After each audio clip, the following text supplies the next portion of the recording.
예, 저도 나이가 먹어가니까 그 신앙을 항상 제가 믿고 하나님 믿고 또 예수를 믿고 사는 그 신앙생활을 항상 이렇게 점검을 해봅니다. 점검을 해보는데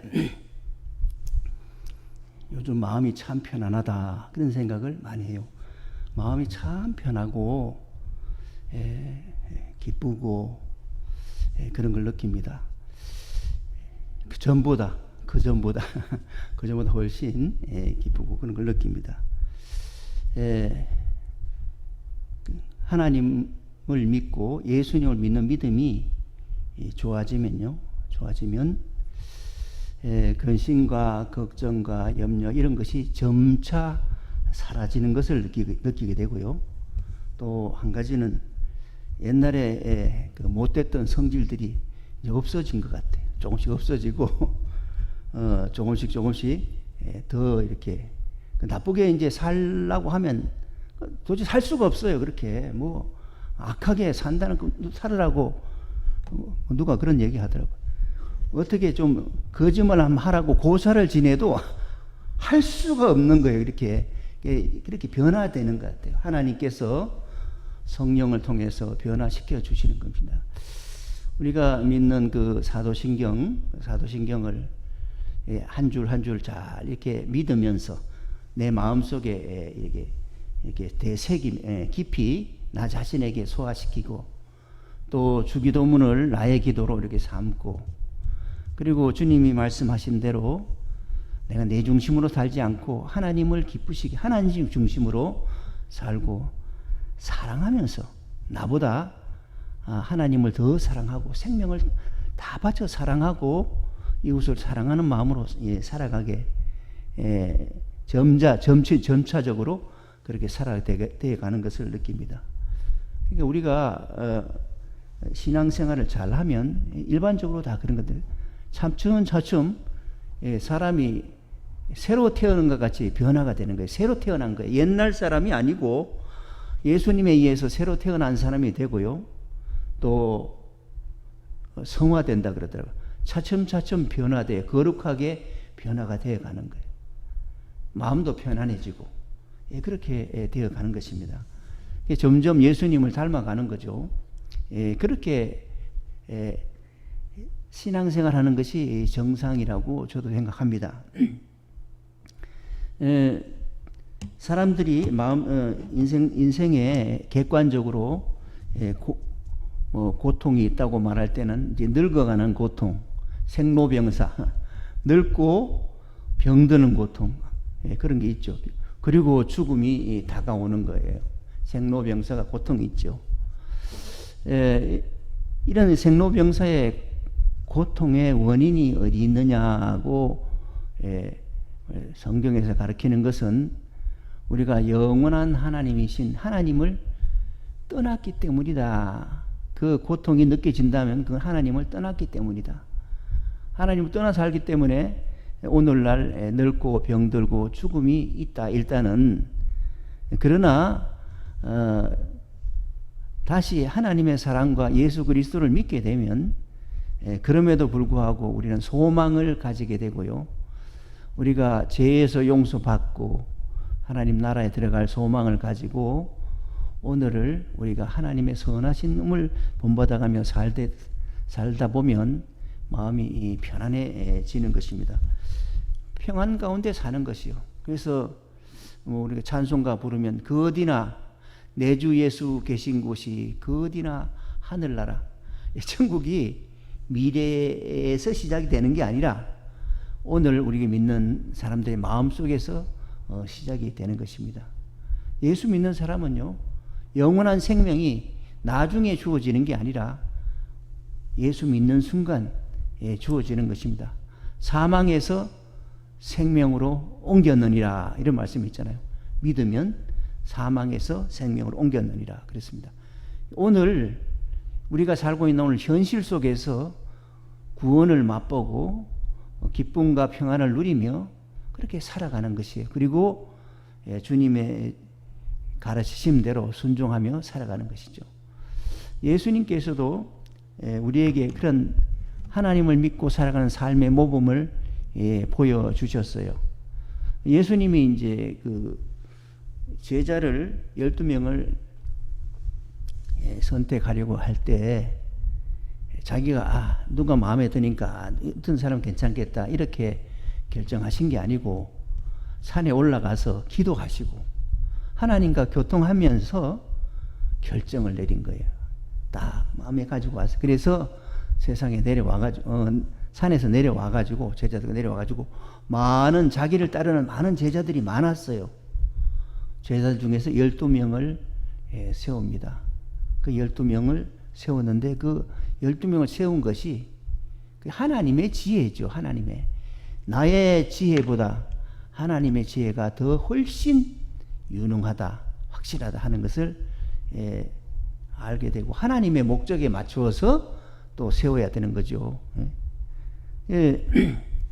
그 오늘 이 성경의 본문에 보게 되면 12제자가 세워지는데 12제자의 그 명단을 이렇게 보게 되면요.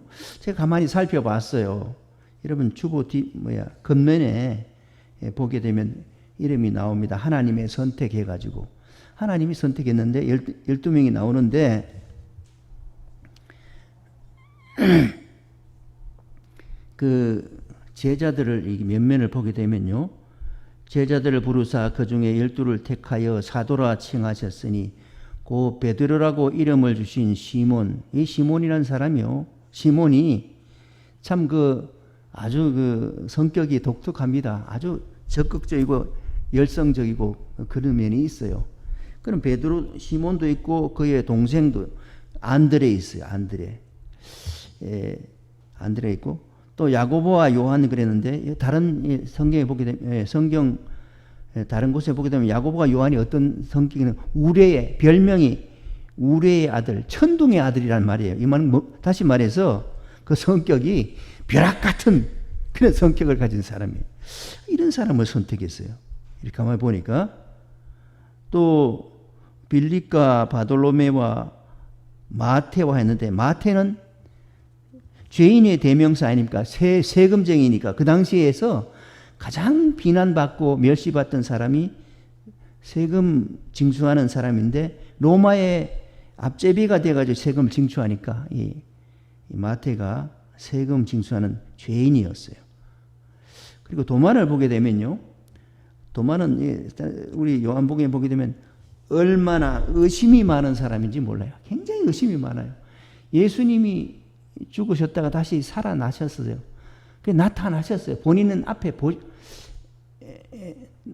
보이기 전까지는 다른 제자들이 부활하셨다니까 지난번에 오셨어 우리 모임에 그래도 안 믿었어요. 내 눈으로 보고 내 손으로 옆구리에 그 창자국을 만져보고 손에 못 박힌 자국을 만져보기 전까지는 믿을 수가 없어.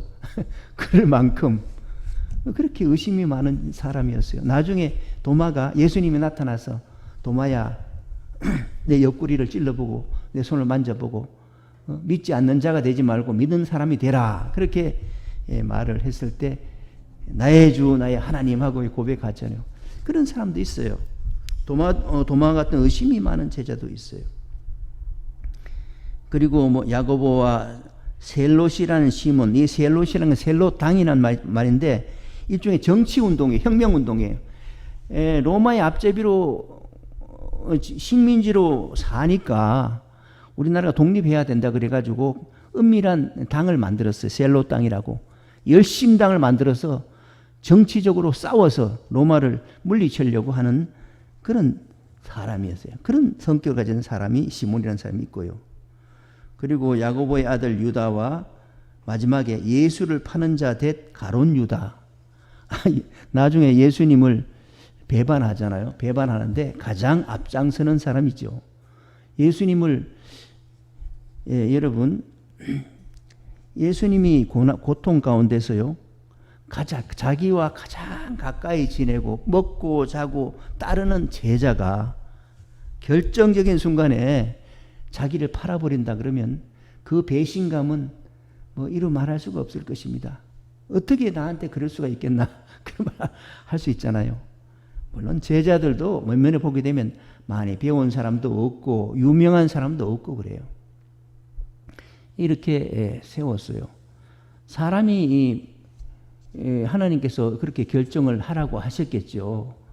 사람한테 결정하면 나를 정말 잘 따를 사람, 그리고 가능하면 똑똑한 사람, 그리고 사회적으로 지명도가 높은 사람, 그렇게 일반적으로 뽑을 텐데 그게 인간의 지혜예요.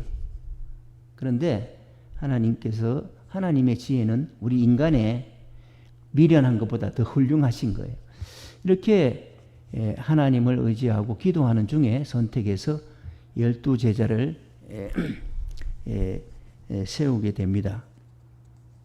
이 12제자를 세우게 되는데 이 고린도전서 1장 25절에 여러분 제가 이거 해놨는데요.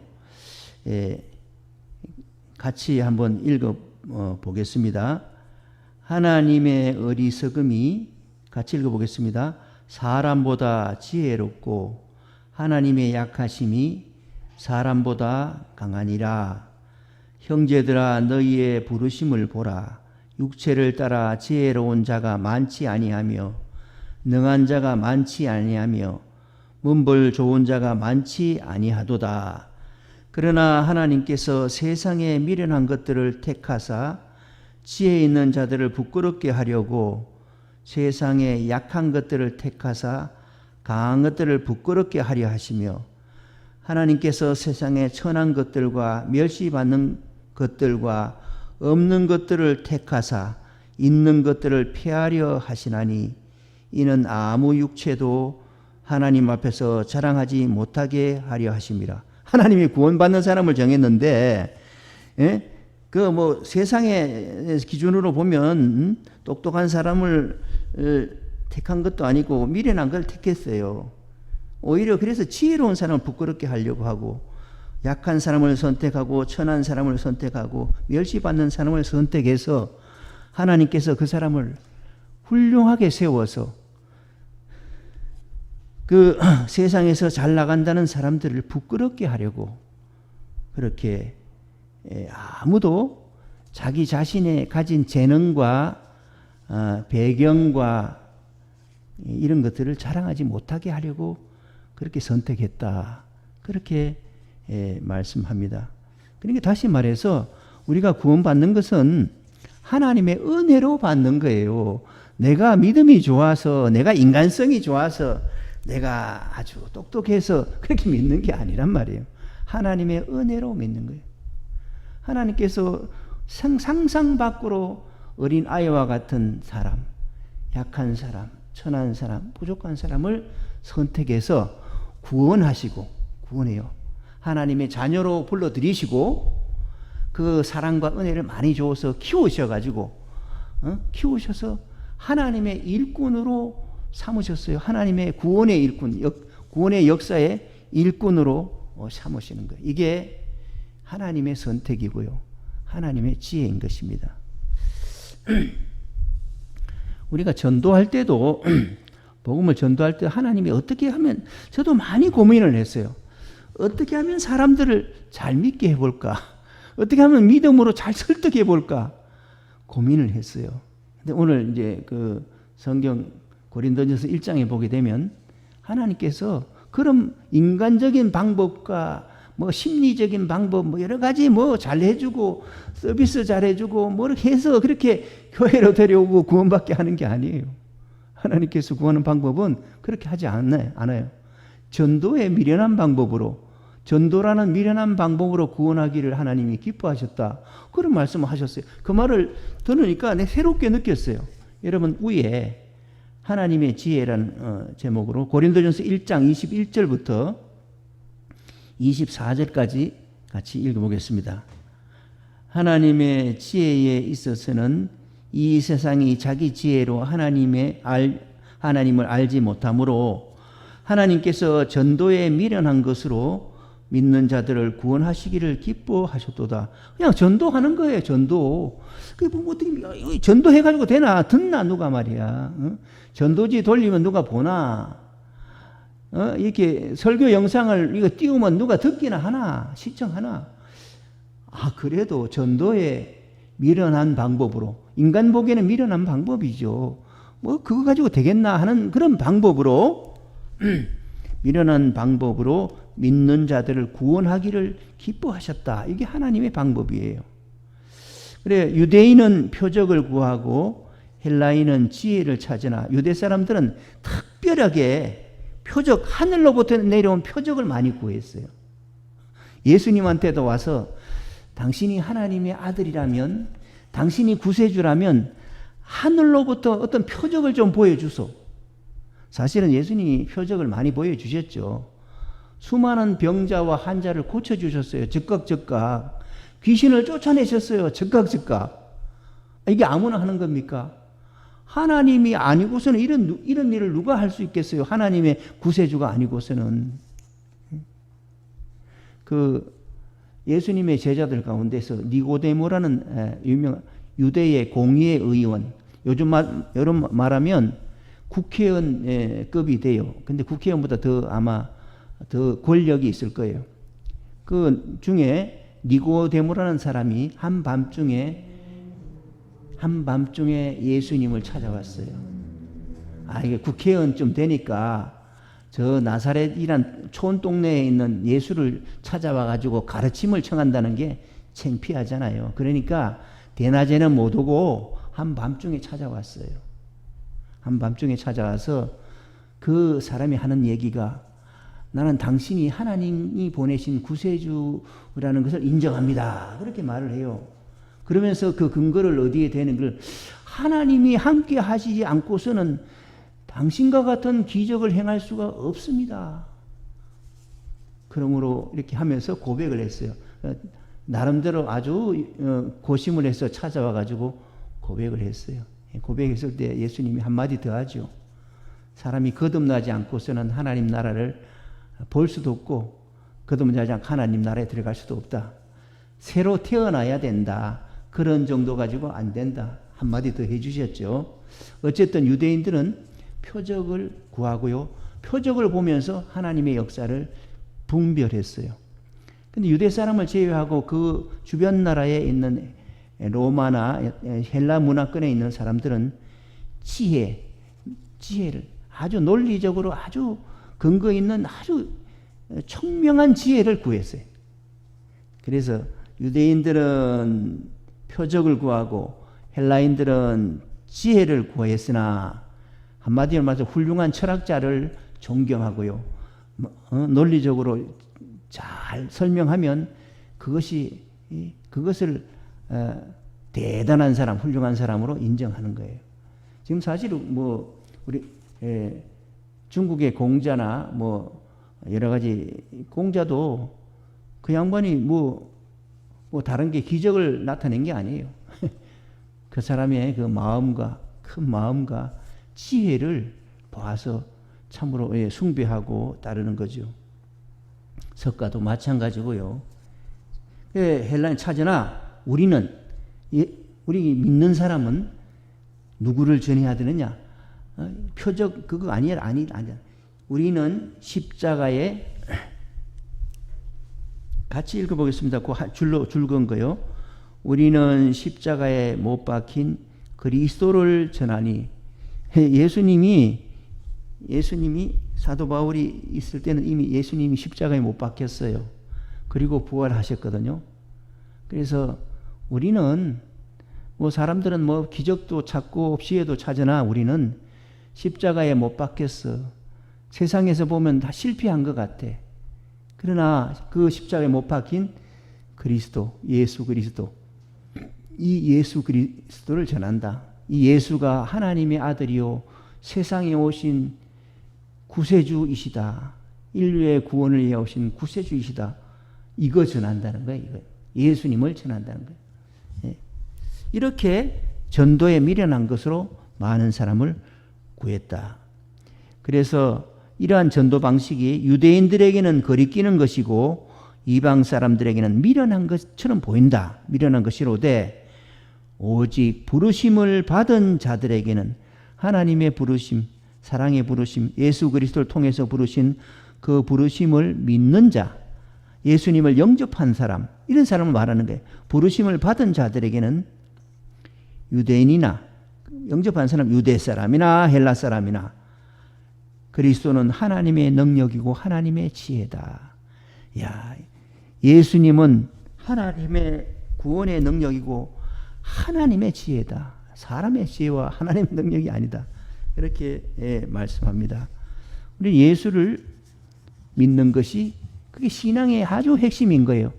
하나님의 사랑의 결과로, 인간의 인류에 대한 사랑의 결과로 인류를 구원하기 위하여 인간의 몸을 입고 이 세상에 입은 하나님의 아들 예수를 보내신 거예요. 예수님을 보냈어요. 그래야지 우리가 하나님이 인간 같은 분이어야지 하나님이 어떤 분인가를 알지요. 인간의 말로 해야지 우리가 하나님의 뜻을 알죠. 예수 그리스도를 하나의 중보자로 삼아서 우리를 구원하셨습니다.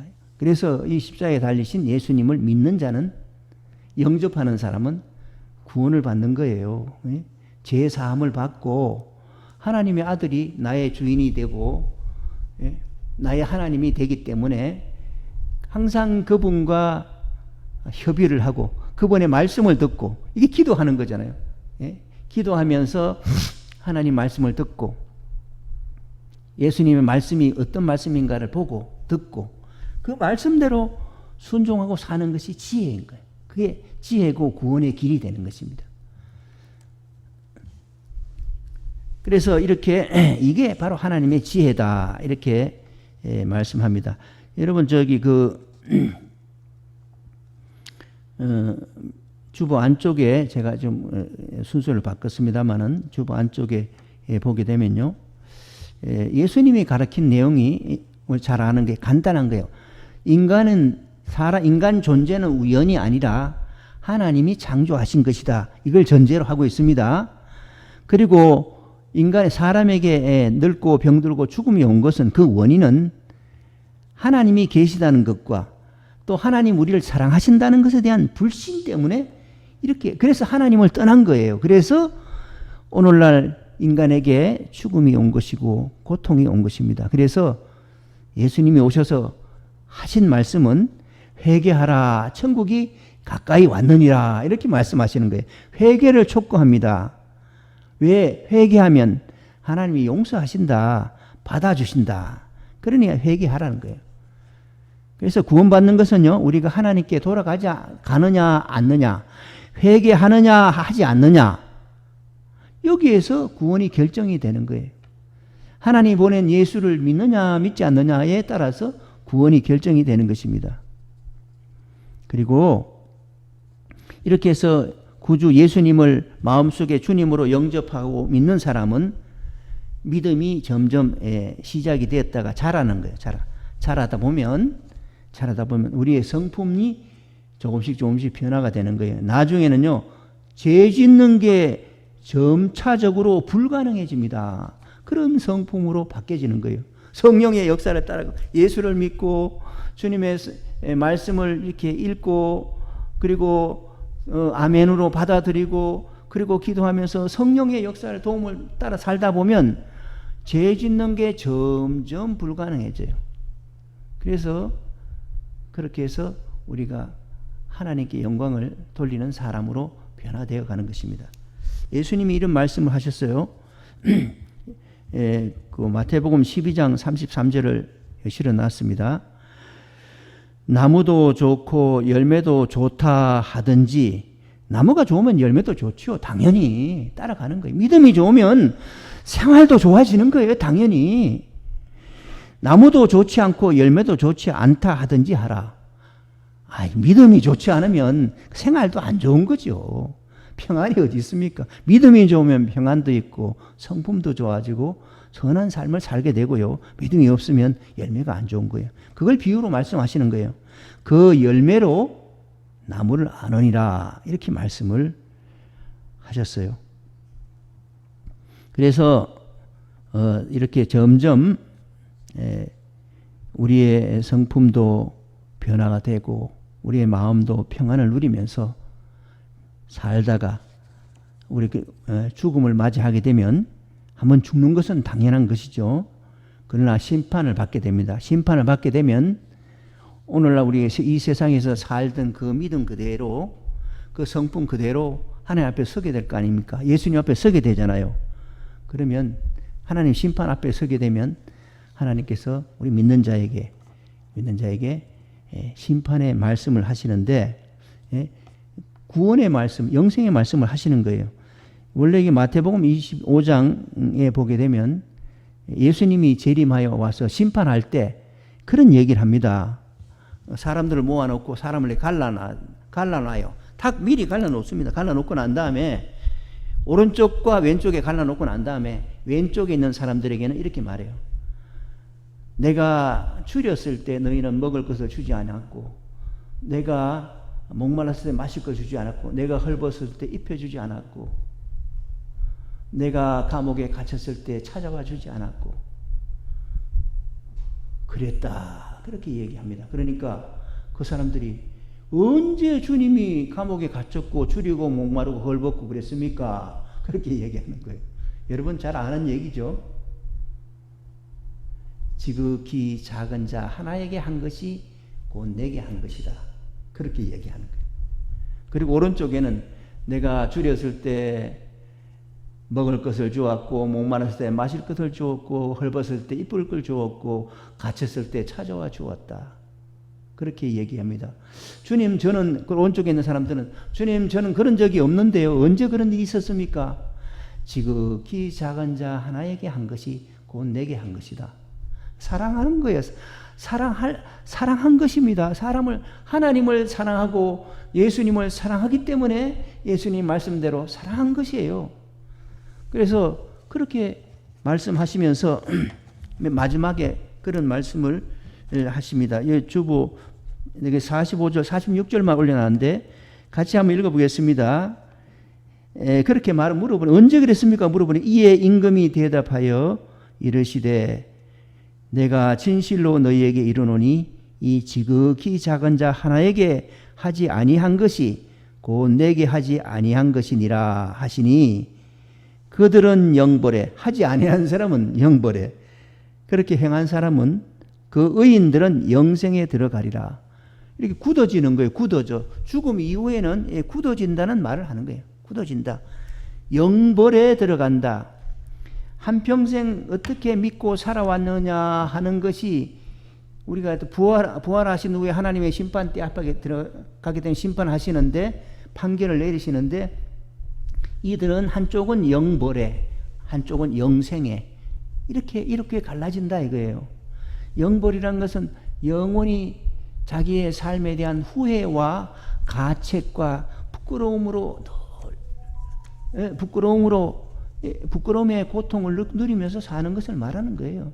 그리고 영생은요, 그렇게 사랑한 모든 삶이 그대로 영원히 이어진다는 거예요. 영생이라는 것은요, 하나님의 사랑과 은혜 안에서 구원받아서 영원히 살되 사랑 안에서 서로 사랑하면서 그렇게 훌륭한 성품이 되어서 살아가는 것을 말하는 거예요. 그게 하나님의 나라입니다. 그 점을 우리가 예수님을 영접하면 구원을 받고, 현재 구원을 받고, 현재 우리의 성품이 변화되고, 사후에는 영원한 생명회로 들어가게 된다 하는 말씀이에요. 그래서 우리가 이 세상에서 가장 두려워해야 할 사람이 누구냐? 하나님이에요. 하나님. 마지막에 한번 읽어보겠습니다. 10장 28절 말씀을 읽어보겠습니다. 몸은 죽여도 영혼은 능히 죽이지 못하는 자들을 두려워하지 말고, 그건 사람이죠. 사람은 힘센 사람은 우리를 마음대로 죽일 수 있어요. 그러나 우리 영혼을 죽일 수는 없는 거예요. 그래서 그런 자들을 두려워하지 말고 오직 몸과 영혼을 능히 지옥에 멸하시는 자를 두려워하라. 하나님을 경외하고 하나님을 사랑하며 믿고 의지하며 하나님과 하나 되어서 구원받은 하나님의 자녀로 오늘도 살고 내일도 살고 죽은 이에는 하나님의 나라에 들어가서 영생을 누리며 그렇게 살아가는 것이 우리 기독교인의 소망입니다. 모두 그런 은혜와 복이 있기를 주님의 이름으로 축원합니다. 기도하겠습니다. 하나님 아버지 고맙고 감사합니다. 오늘도 귀한 말씀을 통해서 은혜 받게 하시니 감사합니다. 무슨 일을 하든지 예수님은 기도를 통해서 하나님의 뜻을 먼저 물어보고 그렇게 선택하고 제자들을 결정했습니다. 이것이 하나님의 거룩한 목적이고 거룩한 지혜인 줄 압니다. 마찬가지로 우리도 또한 하나님과 하나 되어서 예수 그리스도와 하나가 되어서 인생을 살게 하여 주시고 주님과 동행하면서 점차 변화되어 많은 열매를 맺어가는 저희들 다 되게 하여 주옵소서. 그리하여 날마다 평안에 가까워지게 하시고 날마다 큰 소망 가운데 살게 하시며 우리의 삶이 아름다운 열매로 풍성해지는 복이 있게 하여 주옵소서. 예수 그리스도 이름으로 기도하옵나이다. 아멘. 찬송가 438장을 부르겠습니다.